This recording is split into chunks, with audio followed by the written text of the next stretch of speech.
Yo, what's up, everybody? Welcome back to another TV show reaction. Today, we're going to be jumping into freaking Punisher episode 5. Wow, we're going. This is, wow, we're actually flying through this, it feels like. But man, oh man, we kind of just like left off on an incredible episode last time around. Like, I love what they're doing with this series. I mean, you guys hear me gush about it all the time, and I don't want to sound like a broken record, but guys, I really am loving what they are doing with this series and where they're taking the Punisher, Frank Castle's character, throughout this series. Just learning a little bit more about his past, and not only his past, but just who he is as a person and what made him into what he is today, and how that's going to affect his future. Now, we're tackling multiple different angles as well too. I mean, I love that they're approaching existential problems that kind of face America today, at least coming from the perspective of an American, dealing with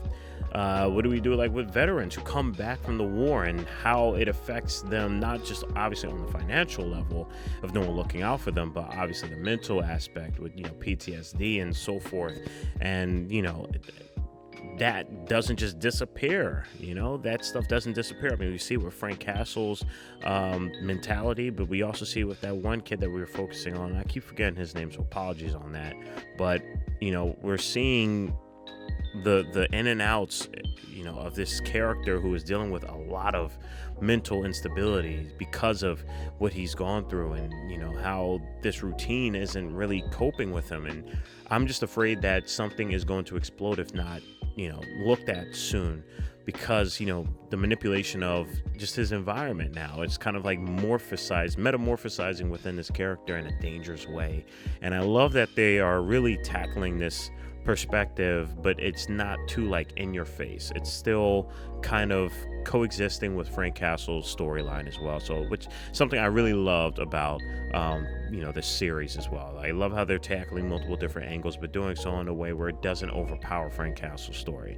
It only elevates it. So guys, like always, if you want to if you guys want to be ahead, because I am very much ahead, definitely check out the Patreon link below.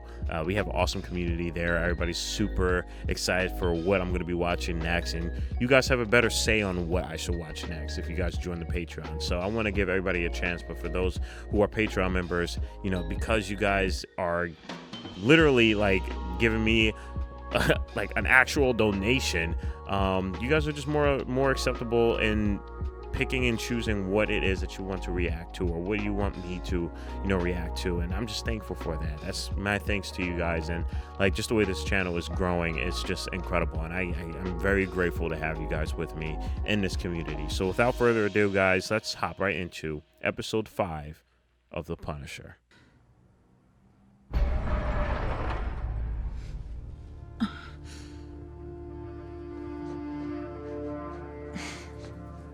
Yeah, that's right. She gotten pretty banged up on the previous Need for Speed chase.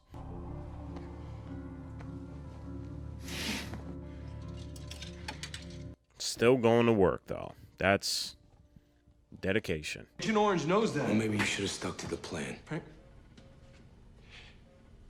You were driving right at her. Was this stupid bullshit? Oh, yeah. Yeah, he was trying to, like, drive right towards her, though. What are you bringing to the table? Could you give us a minute? His job is just leaving people in a room. He always has to walk out of a room. I feel so sad for him.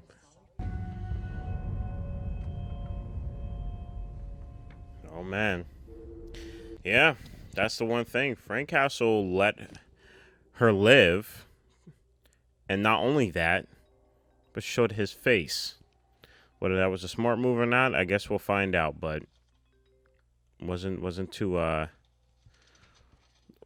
smart.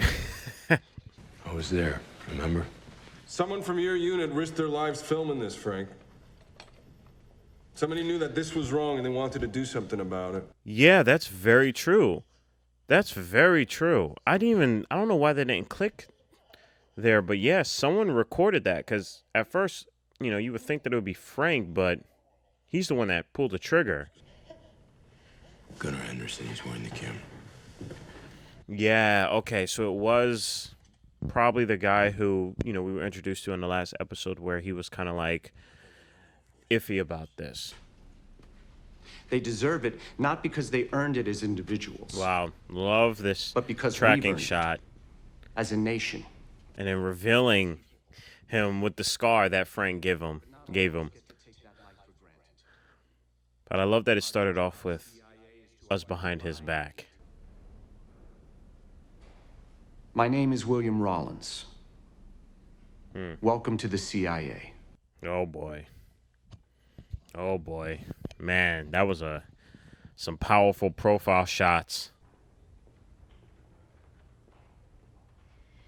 Quite a time you've had since you came to New York. Oh man, these two are kind of going at it. It's kind of interesting because they're both trying to figure out information from one another. Maybe we can grant him that, now that he's gone. It's so cool seeing Karen Page in this series, Like, in a way where obviously it's not like a random cameo. Like, it actually gives more to the story, which I respect. That's pretty cool. But they asked me a direct question about it in an official Q&A. I'm not gonna lie. Yeah, I mean, this series is all about, like, who you could trust, who you can tell your information to. There's so much secrecy going on. Edward Drogan. Gunnar. Oh, did this dude have... What? This dude has the room spiked. What?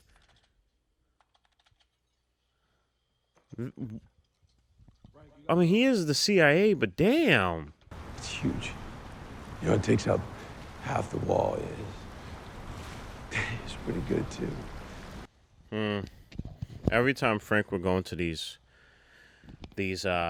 monologues of him just kind of like reminiscing, trying to remember those times, those moments. I'm not lonely, Karen. Bullshit. We are all lonely. I Man. don't think that is all that life is. We're just fighting not to be alone.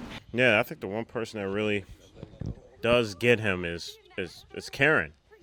Like, Karen's the only person really fighting for him. I cannot let that happen to you. You got that. Frank wants, like, he needs redemption, but he also wants to protect, Like, I understand where both of them are coming from. I really do. But it's like, for Karen's position, it's like, I can see why Frank is frustrated with Karen because, I mean, you're dealing with people who are in the CIA, the FBI, I mean, Agent Orange. I mean, these are things where the truth is just so buried. You might not make it out 6 feet alive. Agent Stein, Sorry. do you have any suspects? I love that the camera is just so up close to him. If he doesn't want us there, I do not have time to look after you. You won't even know I'm there. Yeah, maybe he could, like, work from afar. You know what I'm saying? Like, he might not have to be there physically. We can, like, hide in a van or something. Because I do like their duality where he does all of the hacking aspects while Frank is more of, like, the personal hands-on sort of guy. That's really cool. That's a really cool tag team.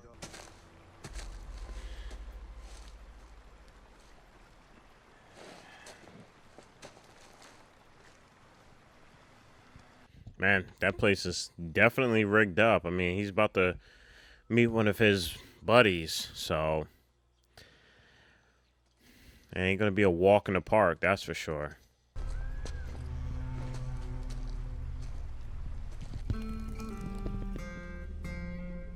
Some gorgeous shot of the woods so far. Like, I'm loving these landscape shots here. Ooh! Whoa! Damn! Oh, those are some serious arrows, too.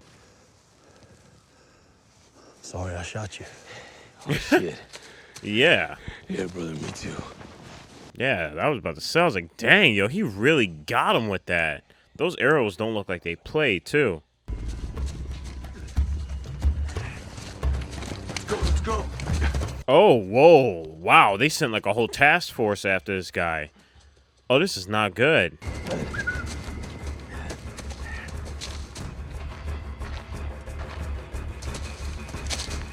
Man, it's so cool because Gunner actually knows the landscape, so he'll be able to actually, you know exactly where to maneuver and whatnot. This is such a cool fight. Oh my goodness.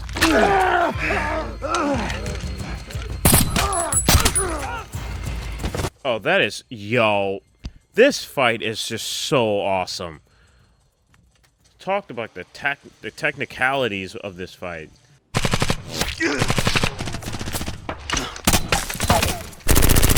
That's crazy. When he gets hit, like, they just zip right through him. And I love how they're just showing the bluntness of it.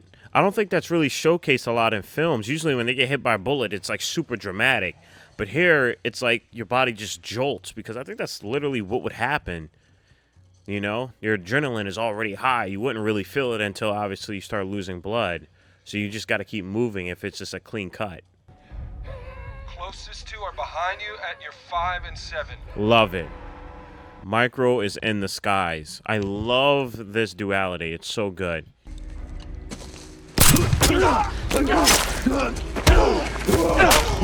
Whew!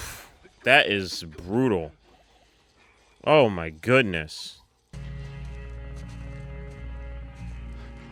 And I don't think this guy is doing this off of anybody's accord. I think he's just doing this through himself just to get rid of Frank Castle. Damn, that's brutal. That's brutal, man. Love that shot. I love that shot. They just showcased his battered eye. What a scene this entire thing was.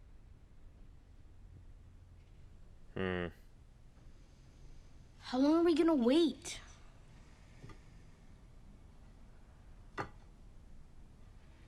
Oh, man. Yeah, I completely forgot. I completely forgot about this dinner. Bury me, man. Stop that. Just bury me. Promise me, bury me, okay? Wow. Man, he's really wheezing. Oh, shit. Oh, shit.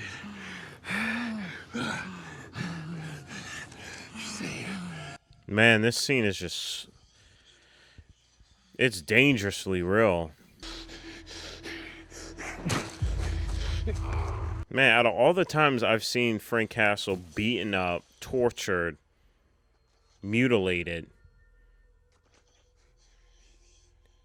this is probably the worst I've seen him in. Like, he's literally like losing blood and about to die. But I'm sure Micro can hopefully do something. Otherwise, this isn't looking too good for him.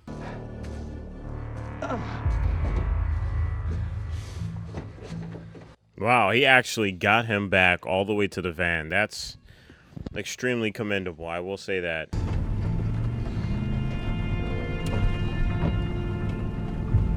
Might be over for you yet, Spook. Yeah, man. I mean, like, yo, he did that. He did that. Okay, Micro. Good job. All right, and that concludes our episode today. All right, and that concludes episode 5 of The Punisher. That was yeah, that was pretty intense. I love that final scene. I love the final scene with that I guess you could say the battle between Frank and Gunner versus the military special operations group that kind of like came in on them out of nowhere, where we're understanding that the guy who's like, you know, basically, you know, the main reason to why Frank's family was killed is behind all of it. I mean, he's literally going out of his way, because I'm pretty sure this is behind the backs of everyone else at his occupation, you know, to get rid of any unnecessary, I guess you could say, problems that, you know, could tarnish his reputation. And I just, man, like I I love that fight. That fight was so cool and was so technical, just watching everyone so, being in like such a technical state of mind, very tactical, and watching Frank and Gunnar do their thing, and Gunnar knowing the area and the woods and setting up all these traps that were obviously hinted at previously in the episode. I think it was really cool watching that pay off as well. But yeah, I mean, I really love this episode. A lot going on. Obviously, we have Madani's storyline, her understanding to Frank Castle is alive, but why? Like, why was he there? And just basically crossing paths with all these other people as well too, and just figuring out what it is that's truly happening. Yeah, I mean, I like this episode. It was really cool. I'm really excited to kind of jump into the next one, because I feel like this was a little bit more based around exposition. So it's going to be interesting seeing how the next episode picks up after this incident. Like, what was learned? How can they go forth and now tackling the next obstacle? And that goes for all the characters involved in this series. So yeah, let me know what you guys thought about this episode here. Tell me your thoughts. Tell me what you thought about the fight scene as well. Guys, be safe, be healthy. Again, if you want to be ahead of schedule, have early access and all that good stuff, we're way ahead. So definitely check out the Patreon link below if that's something that you're interested in. But other than that, guys, please be safe, be healthy, stay hydrated, because we are just getting started. Purple jacket, pocket full of weed. Everything that I should ever need. Grab some matches cause they give them free. Just like my time. Hair pulled back in the backseat.